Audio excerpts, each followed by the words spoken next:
Hello दोस्तों, मैं सुमित कुमार। आप सभी का स्वागत है मैथ ग्लोबल स्टडी चैनल में। तो आप लोग का एकदम बेसब्री से इंतजार खत्म हुआ। आप लोग बहुत कहते थे 12th के बाद क्या करें उस पर वीडियो बनाइए। बहुत सारे लोग कमेंट करते थे, बहुत सारे लोग ऑफलाइन ऐसे बोलते थे। तो उस पर आपका इंतजार बहुत खत्म हुआ। एकदम बेसिक से बताएंगे तो 12th के बाद क्या करना चाहिए, कौन कोर्स करना चाहिए। हम मैथ लिए हुए हैं, हम साइंस लिए हुए हैं, मैं सेकेंड डिवीजन हूँ, फर्स्ट डिवीजन हूँ। जितना भी इस तरह का सवाल हो, चाहे IIT करे कि नहीं, JEE दे कि नहीं, बहुत सारे आपको लोग को मन में सवाल होगा। तो 12th के बाद क्या करें। बहुत सारे लोग का दिमाग ही काम नहीं करता है 12th के बाद क्या करना चाहिए, पढ़ाई करना चाहिए कि पढ़ाई छोड़ देना चाहिए या बिजनेस में लग जाना चाहिए। इस तरह जितना भी सवाल है उस सब डाउट वीडियो में आपका क्लियर हो जाएगा। तो 12th के बाद करें क्या। अगर आप पढ़ने वाला बच्चा हो गए तो इस वीडियो देखने के बाद आपको जिंदगी बन जाएगी। ये बात हमेशा याद रखिएगा। अगर नहीं पढ़ने वाला बच्चा है तब पर इस वीडियो देखना तो जिंदगी उसको बन जाएगी। तो क्या करना चाहिए, सबसे मेन बात क्या होता है। तो 12th के बाद करना क्या है, जब तक आपको मार्ग पता नहीं रहेगा, जैसे यहाँ मंजिल आपको मार्ग ही नहीं पता है, तो रास्ता इधर से जाएगा कि इधर से जाएगा कि इधर से जाएगा, तो आप भटकते रह जाएंगे। तो भटकना नहीं, इसीलिए मैं वीडियो लेकर आया। तो आप लोग को 12th का तो भटकना नहीं, भटकिएगा तो फिर आपका जिंदगी खराब हो जाएगा। फिर भटक के फिर मंजिल के पास बहुत लेट से आइएगा, तब तक आपका समय निकल जा रहा है। तो उस चीज पर ध्यान देना है, इसीलिए वीडियो लाया। क्योंकि जब तक मंजिल पहुंचने के लिए रास्ता एकदम सटीक चाहिए। तो किस तरह आपको क्या चीज करना है, 12th का सोचे होंगे ये चीज करना है, तो उसके लिए कौन पढ़ाई करना पड़ेगा, तो सब वीडियो में आप लोग जान जाइएगा। तो आइए बिना देर के हुए चालू करते हैं। सबसे पहला क्या है, आप लोग मैंने बहुत बड़ा सवाल है 12th के बाद क्या करें। किसी लोग के भैया होंगे, गार्जियन होंगे, टीचर होंगे, और बता देते होंगे सबसे मेन गांव में, चाहे गांव हो या शहर, सबसे मेन प्रॉब्लम क्या रहता है, 12th के बाद BA कर लो, BSc कर लो और BCom कर लो। सबसे ज्यादा फेमस गांव में यही रहता है, BA से BA कर लो, BA कर लो, BA कर लो।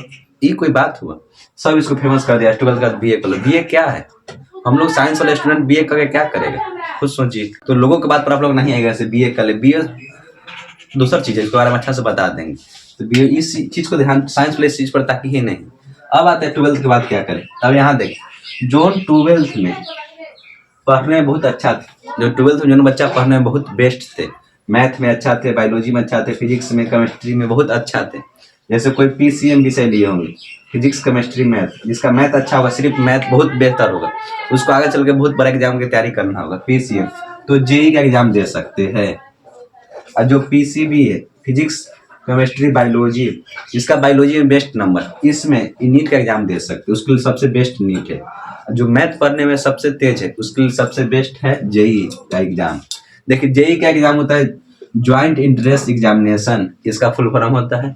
इसमें JEE होता है, फिर JEE मेंस देना पड़ता है, इसको NIT आपको मिलेगा, कॉलेज मिलेगा, फिर JEE मेंस और एडवांस दीजिएगा तो IIT मिलेगा आपको। इसका सालाना पैकेज बहुत ज्यादा रहता है, इसलिए लोग मैथ वाले अधिकतर इसी में जाते हैं।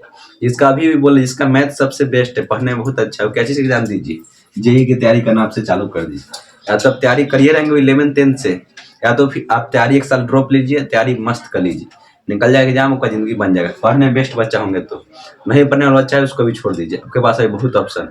बायो वाले के लिए नीट बड़ी एग्जाम, जिससे आप बड़ा बड़ा डॉक्टर बन सकते हैं, MBBS डॉक्टर बोलते हैं, उस तरह के डॉक्टर आप आराम से बन सकते हैं। इसमें कम रैंक भी आएगा तब पर यह बेस्ट डॉक्टर बनिएगा। सबसे कम रैंक आएगा तो PMCH आपको हॉस्पिटल मिलेगा, ये बात आप लोग याद रखिए। तो ये नीट जो पढ़ने वाला बच्चा है, बायोलॉजी में बेस्ट है, फिजिक्स केमिस्ट्री सब में मैथ है, तो इसको ले सकते हैं। National eligibility cum entrance test होता है नीट का फुल फॉर्म। तो ये बात जान गए, ये सब बेस्ट टॉपर कोर्स, जो बेस्ट है, जो पढ़ने में बहुत अच्छा बच्चा उसके लिए सब है कोर्स। अब आता है 12th के बाद बायो वाला के लिए बता दिए, मैथ वाला के लिए बता दिए। एक बात और याद रखना है, JEE नीट का तैयारी कौन करे, जिसको 12th पास हो गए, जिसको 75% मार्क्स यानी 375 नंबर है, 375 नंबर वही तैयारी इसको कर सकते हैं। या 75% या 75% से प्लस नंबर होना चाहिए, तब पर भी ये JEE नीट का तैयारी आप कर सकते हैं, नहीं तो उसका तैयारी आप नहीं कर सकते। बात आप लोग जान गए। अब आता है नीट के लिए। नीट के नंबर मायने नहीं रखता है, सिर्फ आप पास होना चाहिए, आपको इसे नंबर से इसे कोई लेना देना नहीं। इसके लिए आपको टेंशन लेना है तो नहीं, से कोई बच्चा फॉर्म भर सकता है, फर्स्ट सेकंड थर्ड। लेकिन JEE के लिए आपको 75% नंबर चाहिए, 75% यानी 375 नंबर प्लस चाहिए, ये बात आप लोग जाने। अब आता है B फार्मा, ये भी बेस्ट कोर्स है, 12th के बाद बेस्ट कोर्स है। ये 12th में 50% नंबर आना चाहिए, मतलब 250 नंबर आपको आना चाहिए, और फिजिक्स केमिस्ट्री मैथ हो या आपका विषय, या फिजिक्स केमिस्ट्री बायो का विषय होना चाहिए, ये बात आप लोग जान गए। तो B फार्मा यानी बैचलर ऑफ फार्मेसी, ये होता क्या है, जिससे आप दवाई से बना सकते हैं, जैसे दवाई से इंडस्ट्री में जाकर बना सकते। B फार्मा करने के बाद एक कोर्स है, कोर्स करने के बाद आपको दवा बना सकते हैं, अन्यथा नहीं बना सकते। समझे कि जैसे बहुत सारे कोर्स होता है। कोर्स जैसे IIT के बाद यहाँ पे जैसे बीटेक कीजिए, उसके बाद इंजीनियर बनिएगा। उसी तरह बी फार्मा कोर्स, दवा ववा बनाना होगा तो आपको बी फार्मा ही से करना होगा। दवाई से फैक्ट्री में काम करना होगा, बड़ा बड़ा फैक्ट्री में, तभी आप बी फार्मा कर सकते हैं। इसमें 12 में 50 नंबर चाहिए, मतलब 250 नंबर चाहिए। अब आता है बीटेक, जिसको मैथ अच्छा है, जिसको इंजीनियर बनना है, इससे भी इंजीनियर बनता है। बहुत तरह के इंजीनियर होता है, वो बोलिए उस पर एक वीडियो ही अच्छा से बना देंगे। अब आता है बीटेक, बैचलर ऑफ टेक्नोलॉजी, बहुत इंपॉर्टेंट। जिसका मैथ अच्छा हो तो जेई की एग्जाम दे, थोड़ा सा ठीक मैथ है तो बीटेक का एग्जाम दे। बीटेक में क्या इंजीनियर बनता है, बहुत तरह का इंजीनियर होता है, सॉफ्टवेयर इंजीनियर, बहुत तरह का इंजीनियर होता है। तो बीटेक एग्जाम भी दे सकते हैं, 4 साल का कोर्स होता है। तो बीटेक का बैचलर ऑफ टेक्नोलॉजी, जिससे कंप्यूटर साइंस जिस तरह से मन हो उस तरह से आप लेके पढ़ सकते हैं, तो बीटेक कर लीजिए। अगर आप कोई कोर्स करना चाहते हैं, जैसे जेई हो गया, नीट हो गया, तो आप कमेंट कर दीजिए, उस पर एक बेस्ट वीडियो बना देंगे। जैसे बीटेक के ऊपर, बी फार्मेसी के ऊपर, इस तरह आप सबके ऊपर वीडियो बना देंगे। तो टॉप चीज हुआ 12th का, टॉप में क्या करें, पढ़ने में माइंड शार्प है तो क्या करें, उसके लिए हुआ। जेई का लो, मैथ अच्छा है तो, बायो अच्छा है तो जेई नीट दे लो। दवा ववा में काम कर, दवा वो बनाना है तो बी फार्मा कर लो, और इंजीनियरिंग से बनना है तो बीटेक कर लो। अब आता है थोड़ा उससे नीचे आइए, और से बहुत कोर्स है। ये तो टॉप बच्चा के लिए हो गया, जो टॉप बच्चा पढ़ने में बहुत अच्छा उसके लिए हो गया। अब आते हैं जो बच्चा एवरेज, उस क्या करे। तो यहाँ देखिए 12th के बाद क्या करे, एग्जाम होता है CLAT का, क्लैट जिसको बोलते हैं, 5 साल का कोर्स होता है। क्लैट का एग्जाम होता है जिसमें 5 साल का कोर्स होता है। फिर होता है कॉमन लॉ एडमिनिस्ट्रेटिव टेस्ट, कुछ है क्लैट होता है क्या, इससे आप लॉ बन सकते हैं। लॉ मतलब क्या, एडवोकेट मतलब वकील, ये सब बन सकते हैं, जज ये सब बन सकते हैं। ये कोर्स करने के बाद ना, कभी लॉ करना है तो CLAT वही चीज होता है। तो क्लैट समझ के, कॉमन लॉ एडमिशन टेस्ट होता है, टेस्ट होगा, पास होइएगा, उसमें कॉलेज मिलेगा, 5 साल का कोर्स होगा, उसके बाद आप कोई चीज के फॉर्म भर सकते। अगला आता है BBA, bachelor of business administration. ये क्या होता है, BBA नाम सुनोगे, बैचलर ऑफ बिजनेस एडमिनिस्ट्रेशन। ये भी बहुत अच्छा कोर्स है। आपको बिजनेस के लिए पढ़ाई वढ़ाई करना हो अच्छा से, तो आप BBA कोर्स 12th के बाद कर लीजिए। ये भी 3-4 साल का होता होगा। तो BBA भी बेस्ट कोर्स आपको लिए। आपको वकील से बनना हो तो आप क्लैट का एग्जाम दे लीजिए। आपको इस तरह का बिजनेस वाला काम करना हो तो BBA कर लीजिए। अब आता है BCA नाम सुने होंगे, बैचलर ऑफ कंप्यूटर एप्लीकेशन।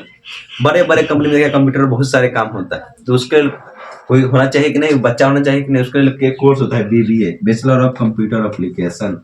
तो इसमें आप अच्छा, ये भी बहुत बेस्ट कोर्स, सब अच्छा कोर्स। क्लैट एग्जाम दीजिए, जज वकील से बन सकते हैं। BBA दीजिए, बैचलर ऑफ बिजनेस एडमिनिस्ट्रेशन, जिससे आप बिजनेस कार्य में अच्छा खासा आप नॉलेज ले। जिसको बिजनेस करना है, पढ़ाई लिखाई नहीं करना, बिजनेस करना, तो एक 12th का कोर्स कर लीजिए, उसका बिजनेस कीजिएगा। फिर BCA करना है, बैचलर ऑफ कंप्यूटर एप्लीकेशन। तो इतना बात आप जान गए। अब आता है BHM, ये आर्ट्स वाले ज्यादा विषय करते हैं, जो आर्ट्स लिए जो विषय ज्यादा कर लेते हैं। बैचलर ऑफ होटल मैनेजमेंट, जैसे बड़ा बड़ा होटल हो गए, जैसे 5 स्टार, ताज होटल, इसे क्या है, बड़ा बड़ा होटल। तो बड़ा बड़ा होटल में सैलरी भी बहुत बड़ा बड़ा मिलता है स्टाफ से, तो उसमें स्टाफ बहुत पढ़ा लिखा रहता है।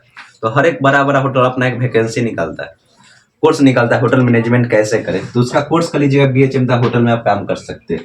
तो bachelor of hotel management 12th के बाद कर सकते हैं।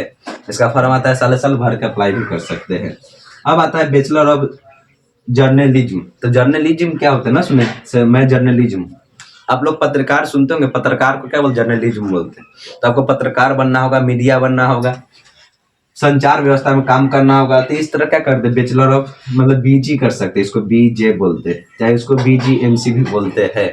तो आप ये कर सकते हैं। आपको पत्रकारी से बनना होगा तो आप कौन कोर्स कर सकते हैं, BJ कोर्स कर सकते हैं, बैचलर ऑफ जर्नलिज्म कोर्स कर सकते हैं। तो आपको बनना क्या डिसाइड कीजिए, उस हिसाब से आप कोर्स कीजिए। तो आपको पत्रकार ऐसा बनना होगा तो BJ कोर्स कीजिए। अब आता है CA फाउंडेशन एग्जाम होता है, चार्टर्ड अकाउंटेंट। आपको बड़ा बड़ा कंपनी में अकाउंट मैनेजमेंट करना हो तो कैसे कीजिए, उसके लिए कोर्स होता है, सिखाया जाता है। उसके बाद आपको कंपनी में आपको रखा जाता है।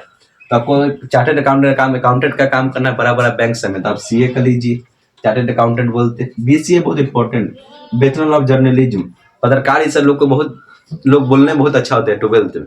देखिए कोई लड़का बोलने बड़ी फास्ट अच्छा बोलता है, लगता है कि सही नेता यहीं बन जाएगा, तो उसके लिए कोर्स मस्त होता है, क्योंकि पत्रकार में वही चाहिए, घुमा फिरा के बात खूब बोले। मीडिया में वही होता है, सोशल मीडिया जितना होता है सब क्या है, सब जर्नलिज्म उसको बोलते हैं। जैसे मीडिया सब देखिएगा, कहेगा हम जर्नलिज्म, आलतू फालतू आदमी नहीं। तो क्या किया हुआ है, BJ किया हुआ है, कोर्स किया हुआ है, 12th के बाद होता है। अब यहाँ देखिए क्लैट एग्जाम, जैसे यहाँ बता दिए थे किस लिए होता है, लॉ की तैयारी करने के लिए, वकील बनने के लिए, जज बनने के लिए। इस तरह के ये बहुत प्रकार के होते हैं। बीकॉम के बहुत सारे इसमें लेयर होते हैं, इसके बहुत सारे पार्ट होते हैं। सबसे पहला होता है लॉ फर्म्स। ये क्या होता है? इससे आप वकील इससे आराम से बन सकते हैं। 3 साल 5 साल का कोर्स होता है, इससे आप आराम से बन सकते हैं। फिर प्राइवेट प्रैक्टिस आता है। फिर आता है बीकम ए जज, need to clear the judiciary exam, need to clear the judiciary exam. Become जज बनने के लिए एक जुडिशरी एग्जाम देना पड़ता है, जिससे आप जज बन सकते हैं सिलेक्ट करने के बाद। ऐसे नहीं से 12 का डायरेक्ट जज बन जाए, उसके लिए प्रोसेस होता है। 5 साल 4 साल वेट करना होता है, फिर कोर्स कीजिएगा, उसके बाद फिर उसका एग्जाम दे सकते हैं। तो इतना बात आप लोग समझ गए। ये सब बेस्ट टॉप कोर्स था जो 12th के बाद आप कर सकते हैं। क्योंकि जब तक आपको पता नहीं करना क्या, हमको बनना क्या है, जैसे पता जैसे इंजीनियर बनना है तो बीटेक कर लीजिए, और अच्छा बनना है तो जेई मेंस कर लीजिए, डॉक्टर बनना है तो नीट कर लीजिए। तो इस समय नहीं हो जाइएगा बीए क्या है, बीएससी क्या है, बीकॉम क्या, इस समय आप नहीं हो जाइएगा। अभी भी बोल रहे हैं, so, कोई भी बोले, खासकर बिहार में एडमिशन नहीं कराइएगा, ग्रेजुएशन में एडमिशन नहीं कराइएगा। कोशिश कीजिएगा बिहार से बाहर एडमिशन कराए 12th के बाद। बिहार में कराइए और 4 साल आपको ऐसे बर्बाद कर दे। वही 4 साल अगर पढ़ाई हो जाता है स्कूल समय ग्रेजुएशन में, तो बच्चा यूपीएससी ऐसे ही निकाल लेता है, पढ़ने जोड़ते ना पड़ते। 4 साल बच्चा को ऐसे बर्बाद कर देता है। एग्जाम के समय फोन आता है, तो आप सबको पता होगा, देखते होंगे भाई बहनी सबको। तो आप कोशिश कीजिएगा इसे कोर्स नहीं करने की। बीएससी जिसको आपको जैसे नर्सिंग इस समय काम करना होगा तो बीएससी ले लीजिएगा, बैचलर ऑफ साइंस में जूलॉजी ऑनर्स ले लीजिएगा। जिसको पीएचडी से करना होगा अच्छा से तो बीएससी में मैथ ऑनर्स ले लीजिएगा। तो इस पर डिटेल से बता देंगे, इसके फिर हम नहीं पढ़िए। जितना बता दिए BHM bachelor of hotel management, इसमें कोई आपको दिक्कत है तो बता दी। फिर आप लोग के लेवल पर आते हैं, जैसे बहुत लोग 12th के बाद कंपटीशन में जाना चाहते हैं, तो कंपटीशन कौन एग्जाम उनके लिए बेस्ट रहेगा। ये तो कोर्स करें बता दिए, अब बता देते हैं कंपटीशन के बारे में। एक बार इसका स्क्रीनशॉट ले लीजिए, फिर आगे बता देते हैं। अब यहाँ देखिए, अब 12th के बाद क्या करें, वो तो कोर्स बता दिए, जितना course JEE mains B Tech BHM CLAT सब बता दिए। अब आता अपना लेवल के क्या है, क्योंकि वो तो अच्छा लेवल का था, वो पढ़ने वाले बच्चे के लिए था, कोर्स था, अच्छा कोर्स था। अब आता है जो कंपटीशन घुसना चाहते हैं 12th का, उसमें कंपटीशन करना, बहुत जल्दी से जल्दी उसको नौकरी करना। ये घर का कंडीशन बहुत ठीक नहीं रहता है, बहुत बच्चा बहुत गरीब रहते हैं, अब उस क्या करें, उतना कोर्स कौन जाएगा झमेला करने। उनको जल्द से जल्द नौकरी चाहिए जिससे वो स्टेबल हो जाए, फिर वो क्या करे, फिर वो कोई एग्जाम की तैयारी कर पाए। तो सबसे पहले कमजोर जिसका फाइनेंशियल कंडीशन ठीक नहीं है, तो बच्चा सबसे पहले सोच कर आता है 12th पास करे, जल्दी से जल्दी कोई नौकरी कर ले, हाल 1 साल 2 साल 3 साल के अंदर कोई नौकरी कर ले, जिससे घर वाला टेंशन खत्म हो जाएगा, कुछ इनकम भी आता रहेगा और तैयारी भी करते रहेंगे। तो उनको लिए एक चीज जैसे एमटीएस होता है, मल्टीटास्किंग स्टाफ एलिजिबिलिटी, 10th पास के लिए तो एमटीएस कर लीजिए, अच्छा खासा इसमें भी सैलरी। एमटीएस करने के बाद एमटीएस का एग्जाम होता है, मल्टीटास्किंग स्टाफ एलिजिबिलिटी होता है, 10th पास वाला बच्चा से फॉर्म भर सकते हैं। सीएचएसएल होता है, एसएससी जीडी सीएचएसएल सब सुनते होंगे, सभी सी में आता है। Combined higher secondary level exam होता है, 12th पास वाला फॉर्म भर सकते हैं सीएचएसएल के लिए। जैसे प्रॉपर क्या होता है, सिर्फ कोर्स समझिए, सीएचएसएल अच्छा चीज है, सब का डिटेल्स आपको बता देंगे, बोलिएगा तो सिर्फ एक कोर्स का डिटेल्स बता देंगे। अभी जानिए सीएचएसएल जीडी से क्या होता है, सिर्फ जानिए। जनरल ड्यूटी, जीडी का मतलब क्या होता है, जनरल ड्यूटी, कोई भी ड्यूटी इसमें करा सकता है। इसका एलिजिबिलिटी 10th पास होना चाहिए। तो 10th पास होने के बाद क्या कर सकते हैं, जीडी का फॉर्म भर सकते हैं। 10th पास नहीं होना चाहिए, एसएससी जीडी, इसमें 12th पास होना चाहिए, 10th पास होना चाहिए, 10th पास। तो जीडी के लिए आप 10th कम से कम पास होना चाहिए, एसएससी जीडी के पास आप फॉर्म भर सकते हैं। अब आता है स्टेनोग्राफी, नाम सुनने में, जिसमें शॉर्ट हैंड चीज लिखना होता है, उसमें भी अच्छा खासा सैलरी है। 12th पास के लिए फॉर्म भरा जाता है, स्टेस, इसको हम बोलते हैं स्टेनोग्राफी, मस्त चीज है, बेस्ट चीज। आता है दिल्ली पुलिस होता है, बिहार पुलिस, बहुत सारे आर्मी एग्जाम हो गया, बहुत सारे एग्जाम होता है, बैंक एग्जाम हो गया, रेलवे का एग्जाम हो गया, इस तरह बहुत एग्जाम है। आप देख के आराम से क्या कर, अच्छा खासा कंपनी में पढ़ाई करके और क्या कर सकते, उसका जॉब ले सकते हैं। ये अपना सर लेवल का है, जो बच्चा का फाइनेंशियल कंडीशन ठीक नहीं होते, इस चीज का तैयारी करें, एमटीएस का, सीएचएसएल का, जीडी का, और इनमें बिहार पुलिस हो गया, दिल्ली पुलिस हो गया, स्टेनोग्राफी हो गया, इस चीज का फॉर्म भर के उसमें एग्जाम निकाल के आप कर सकते हैं। सबसे मेन बात होता क्या, देखिए आप लोग भटकिएगा नहीं, सबसे मेन बात क्या होता है, सिलेबस पढ़ना। आप 12th पास के चुपचाप कुछ नहीं करना है, 12th पास के एकदम मन में प्रण लेना, आप लोग ले लीजिए अभी से। सबको 12th के बाद पूरा सिलेबस पढ़ना है।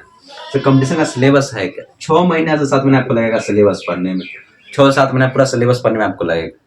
उस 6-7 महीने सिलेबस पढ़ लीजिए, उसके बाद कोई एग्जाम में घुसिएगा, नहीं तो फिर होगा क्या, कोई एग्जाम के फॉर्म भरिएगा, फिर उसमें पास नहीं होगा, फिर आपको सिलेबस पढ़ना पड़ेगा। उससे अच्छा क्यों नहीं 12th पास की चुपचाप सिलेबस पढ़ ले 6-7 महीने, अच्छा सब चीज़ का, मैथ का, रीजनिंग का, फिजिक्स का, पॉलिटिकल का, इकोनॉमिक का, ज्योग्राफी का, हिस्ट्री का, ये सर जितना भी विषय है सबका बेसिक जान ले, जिसको फाउंडेशन बैच बोलते हैं। सब कोर्स कर लीजिए, उसके बाद कोई चीज़ का फॉर्म भरिएगा, और नहीं निकले फॉर्म भरने के बाद तो फिर कहिएगा हमें। इतना बेसिक पढ़ने के बाद, ये बात अब याद रखिएगा, 6 महीना 8 महीना आपको पढ़ने में लगेगा। तो इतना चीज़ बता दिए, इतना फॉर्म भरना हो, कोई इसमें कोई डाउट हो, जैसे आपको लगता है भैया ये कोर्स नहीं बताया, तो आप कमेंट बता सकते हो, उस कोर्स के बारे में आपको जानकारी दे देंगे। इसी के साथ मैं वीडियो समाप्त करता हूँ। वीडियो कैसा लगा आप लोग कमेंट में जरूर बताइए। अगर आप चाहते हैं कि 12th के बाद पढ़ाई छोड़ दें, तो 12th के बाद पढ़ाई का क्या होगा, छोड़ भी सकते हो, उससे कोई दिक्कत नहीं। क्योंकि पढ़ाई से, देखिए पढ़ाई से होता क्या, कुछ नहीं होता है। पढ़ाई कीजिएगा, आदमी सालों साल समय बर्बाद करता है, 6 साल 7 साल, आप लोग सोचिएगा ये क्या बोल रहे हैं, 6 7 साल 8 साल 12 15 साल समय बर्बाद करता है, और हासिल क्या होता है, एक नौकरी। और क्या हासिल होता है, नौकरी नहीं हुआ तो क्या पढ़ा लिखा रहते हैं, जिंदगी और पढ़ लीजिए, नौकरी नहीं हुआ तो क्या पढ़ा लिखा नहीं। वो चीज़ पर ध्यान दीजिएगा। इतना साल बच्चा क्या किए, एक अंग्रेज थे जिसने पाठ लिखा था सिलेबस, उसने कहा था कि पाठ पढ़ के बच्चा तो एग्जाम निकाल सकते हैं, लेकिन उनका मानसिक बुद्धि चेंज नहीं होगा। तो मेरा मानना जब रहेगा ना, सब हटा देंगे सिलेबस, बच्चा के उसके क्षमता के आधार पर, उसके बुद्धिमत्ता के आधार पर कितना सोच सकता है, उसके आधार पर उसको जॉब देना चाहिए, न कि एग्जाम निकाल कर। समझ में आया कि ना, हुनर के हिसाब से उसको, उसमें कितना हुनर है। एग्जाम से क्या होता है, बच्चा के ऊपर प्रेशर। अब क्या बताए इसमें, अपना अपना माने, पढ़ाई कीजिए, बिजनेस कीजिए, सब बेस्ट, सबसे अच्छा है बिजनेस। पढ़ाई लिखाई का अब क्या बताए इसमें, आप सोचिएगा सर क्या आप पढ़ाई लिखाई करने में कहते हैं, पढ़ाई लिखाई नहीं करने के लिए भी कहते हैं, वो बात नहीं। बिजनेस एक ऐसा चीज समझे कि जिंदगी में सब चीज प्राप्त कर सकते हैं। क्योंकि जिंदगी में आपको जो पढ़ते किताब वो तो काम नहीं देगा, जिंदगी में काम देगा नैतिक ज्ञान। नैतिक ज्ञान जिंदगी में आपको हर जगह काम देगा। जहाँ भी जाएगा आपको नैतिक ज्ञान, कहीं जाइएगा आप रिश्तेदार में कहिएगा सब ई कोर्स किए हुए, ई पढ़े हुए, वो पढ़े हुए, तो उससे रिश्तेदारी थोड़ी ना होता। आप कैसे बात कर रहे हैं, कैसे किसी को मैनेज कर रहे हैं, वो कल आना चाहिए, तब आप जीवन यापन बेस्ट कर सकते हैं। तो जीवन यापन के लिए पढ़ाई जरूरी नहीं होता है, सोच बड़ा होना चाहिए, संस्कार अच्छा होना चाहिए। समझ में आया कि ना, पढ़ाई सब चीज अपना अपना जगह पर बेस्ट है। आपको जिस हिसाब से अच्छा लगे पढ़ाई लिखाई अच्छा नहीं, आपको कंडीशन ठीक है, फाइनेंशियल कंडीशन, तो आप पढ़ाई लिखाई नहीं कीजिए, कोई बिजनेस अच्छा कीजिए जिससे देश के विकास होगा, रोजगार मिलेगा। आपको अब गरीब है तो चुपचाप क्या करना है, कंपटीशन की तैयारी करना है, एग्जाम निकलना है, उसमें ज्वाइन कर लेना है, फिर आपको अच्छा तैयारी करना है। तो आपके हिसाब से आपका कंडीशन कैसा, उस हिसाब से तैयारी कर सकते हैं। जय हिंद, जय भारत।